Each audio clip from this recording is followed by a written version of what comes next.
जय हिंद साथियों, पुनः ऑनलाइन क्लास में हम हिंदी व्याकरण विशेषण क्रिया विशेषण लेकर के उपस्थित हैं। किसी कारणवश अधूरा ही वीडियो बन पाया, वहीं से मैं प्रारंभ करता हूं। प्रश्न है कि निम्नलिखित मिश्र वाक्यों में कौन सा विशेषण उपवाक्य है। तो यहाँ बी है, लखनऊ जो उत्तर प्रदेश की राजधानी है एक ऐतिहासिक नगर है। ये क्या है? मिश्रित वाक्य है और विशेषण उपवाक्य भी है। व्याख्या में देखते हैं, जो आश्रित उपवाक्य विशेषण की तरह व्यवहृत हो उसे विशेषण वाक्य कहते हैं। इसमें जो, जैसा, जितना इत्यादि शब्दों का प्रयोग होता है। लखनऊ जो उत्तर प्रदेश की राजधानी है एक ऐतिहासिक नगर है में जो उत्तर प्रदेश की राजधानी है आश्रित उपवाक्य विशेषण की तरह कार्य कर रहा है, इसलिए यह विशेषण उपवाक्य है।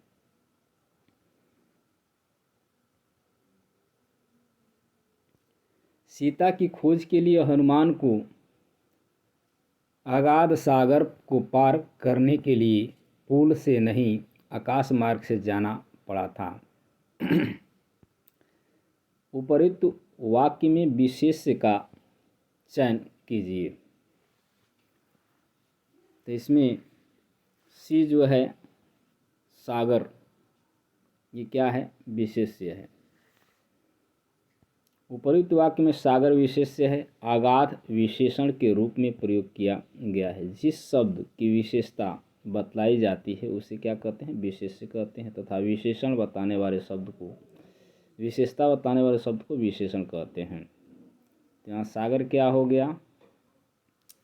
विशेष्य और अगाध शब्द विशेषण। अगला प्रश्न है, निम्न में से कौन सा शब्द विशेषण है? इसमें क्या होगा? मिठास, सौतेला, सरलता, मेजपोश। तो यहाँ विशेषण है, तो इसमें विशेषण क्या है? सौतेला है, यानी सी विकल्प सही है। सौतेला शब्द विशेषण है। एक पिता और दो माता की संतानों का आपसी संबंध, दो पत्नियों के आपसी संबंध को सौतेला या सौत कहा जाता है।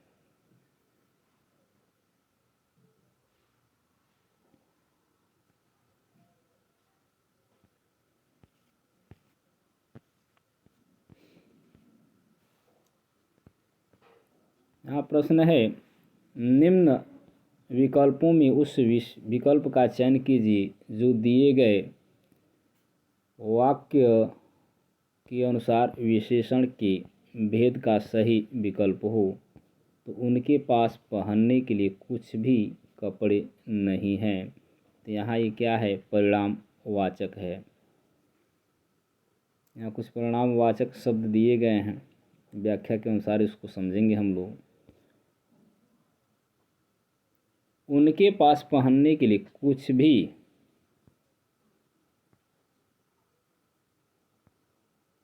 क्या है? कुछ भी कपड़े नहीं। वाक्य में कोष्टक युक्त शब्द कुछ भी परिणाम वाचक या परिणाम बोधक विशेषण है जो अनिश्चित परिणाम वाचक के अंतर्गत आता है। परिणाम बोधक विशेषण है।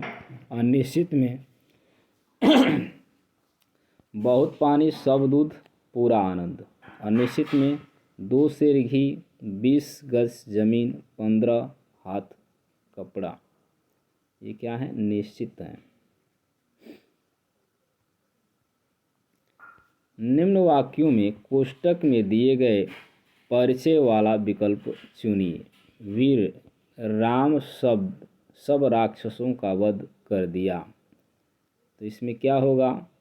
जो कोष्टक में दिया गया है विकल्प, तो ये वीर क्या है? तो वीर विशेषण है, ये विकल्प सही है। उपयुक्त वाक्य में कोष्टक युक्त शब्द अर्थात वीर विशेषण शब्द है, जबकि राम विशेष्य है।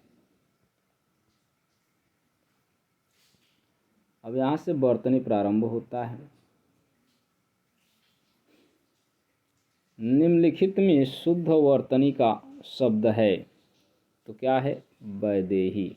सी विकल्प सही है। उपयुक्त वैदेही शुद्ध वर्तनी वाला शब्द है, जबकि शेष वैदेही की अशुद्ध रूप हैं।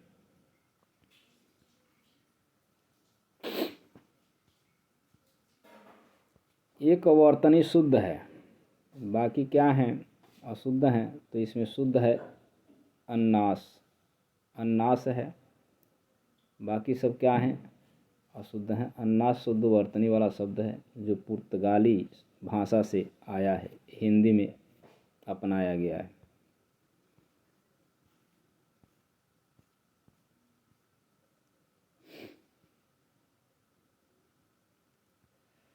अन्य शुद्ध शब्दों की शुद्ध वर्तनी है आकस्मिक है, अकाल है, अक्षौणी है और उद्योगीकरण है। यहाँ है निम्नलिखित में से किस शब्द में वर्तनी अशुद्धि है? तो यहाँ बी है, जो जागृति यानी जागृति लिखा गया है, जागृति होता है। अशुद्ध सारी अशुद्ध है।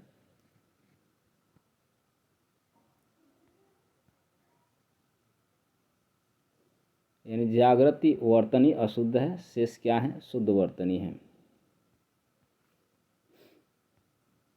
ये विशेष ध्यान देना होगा अशुद्ध और शुद्ध में। यहाँ दे रहा है कि वर्तनी की दृष्टि से कौन सा शब्द शुद्ध है? तो यहाँ डी क्या है? शुद्ध है, सामुद्रिक है। बाकी सब पूजनीय होता है। ये अस्थायित्व होता है। संन्यास, यहाँ पे देखिए अस्थायित्व में छोटी की मात्रा होती है, पूजनीय होता है और संन्यास होता है।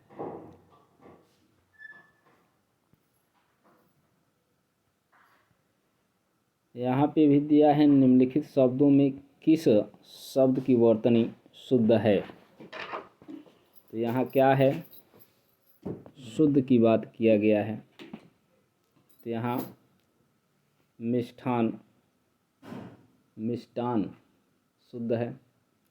मिष्टान शुद्ध वर्तनी वाला शब्द से अशुद्ध है। शुद्ध वर्तनी इनका यथेष्ट होता है, निरपराध होता है और भास्कर होता है। इसमें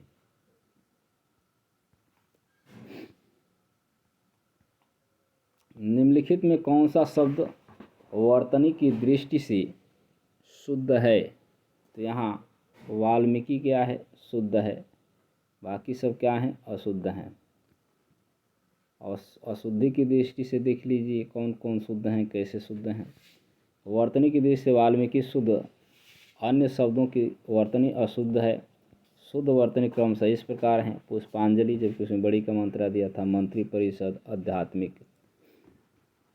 इनमें से शुद्ध वर्तनी का शब्द है, तो इसमें भी क्या है? सी है, कृशांगी। बाकी सब क्या हैं? अशुद्ध हैं। अगला प्रश्न है, सही शब्द की वर्तनी पहचानिए। क्रोधाग्नि आपको देखना है। तो इसमें क्या है? पहला सही है, ये क्रोधाग्नि है। बाकी सब क्या हैं? ये अशुद्ध हैं।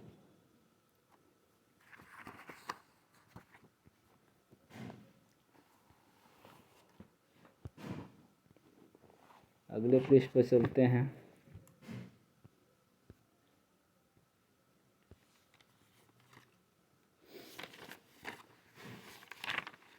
सही शब्द की वर्तनी पहचानिए। तो इसमें अतिवृष्ट शब्द है, तो इसमें अतिवृष्ट पहला सही है, बाकी सब ये क्या हैं? गलत हैं। अतिवृष्ट शब्द की वर्तनी शुद्ध है, शेष अशुद्ध हैं। वर्तनी की दृष्टि से इनमें से अशुद्ध शब्द चुनना है। तो अशुद्ध क्या है? भास्कर है। सी विकल्प सही है। प्रश्न के अनुसार अशुद्ध ढूंढना था, सी है। वर्तनी की दृष्टि से भास्कर अशुद्ध शब्द है। इसकी शुद्ध शब्द क्या होता है? भास्कर ऐसे होता है। ज्योत्सना, अहोरात्र,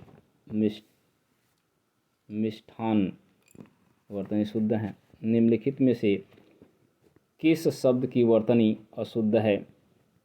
तो यहाँ अशुद्ध ढूंढना है, ज्योत्सना अशुद्ध है, बाकी सब क्या हैं? शुद्ध हैं।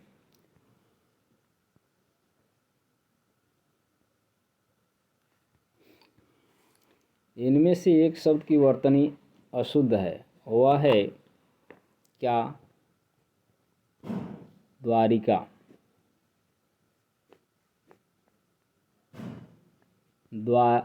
द्वारका होता है, द्वारिका नहीं होता है। यहाँ प्रश्न नंबर 76 से 78 दिए गए विकल्पों में शुद्ध वर्तनी वाला शब्द छांटना है। संशय, तो संशय डी विकल्प सही है। संशय शुद्ध शब्द वाला वर्तनी वाला शब्द है। अन्य विकल्प वर्तनी की दृष्टि से त्रुटिपूर्ण है। 77 में भी आपको देख लीजिए, दृश्य यानी बी विकल्प सही है।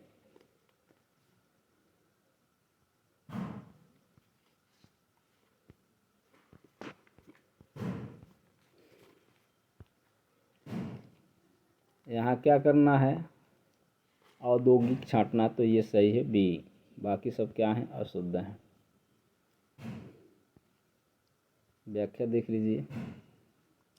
नीचे दिए गए प्रश्नों में यहाँ पे दिया है, नीचे एक ही शब्द की 4 वर्तनियाँ दी गई हैं, सही क्रम का सही का चयन करना है। तो सही क्या होगा? डी 36। 80 प्रश्न नंबर 80 है, नीचे एक ही शब्द की वर्तनी 4 तरह से लिखी गई है, सही का चयन करना है। अनुग्रहित है तो यह अशुद्ध है, अनुगृहित होगा, सी विकल्प सही है। ये सब क्या है? गलत है। व्याख्या में कुछ है नहीं, बस शब्दों को पहचानना है। हस्ताक्षेप का शुद्ध रूप होगा तो क्या होता है? हस्तक्षेप होता है, यानी सी विकल्प सही है।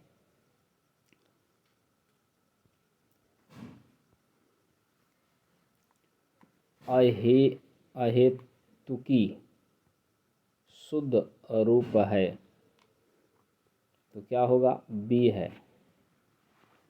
अहेतुकी है। व्याख्या में दिया है, बाकी सब अशुद्ध हैं। प्रश्न नंबर 83, एक ही शब्द की वर्तनी 4 तरह से लिखी गई है, सही का चयन कीजिए।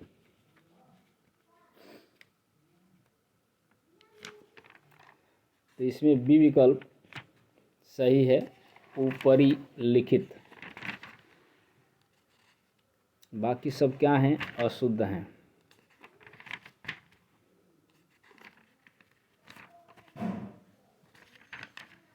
अब यहाँ पे दिया है सारांश, लग रहा है कि सारांश प्रश्न है। निम्नलिखित वाक्यों में रिक्त स्थानों की पूर्ति के लिए जो शब्द सबसे ठीक हो उसे चिन्हित करना है। तो हम आज के लिए बस इतना ही रहने देते हैं। पुनः अगली वीडियो में इसी प्रश्न के साथ हम उपस्थित होंगे। तब तक के लिए धन्यवाद।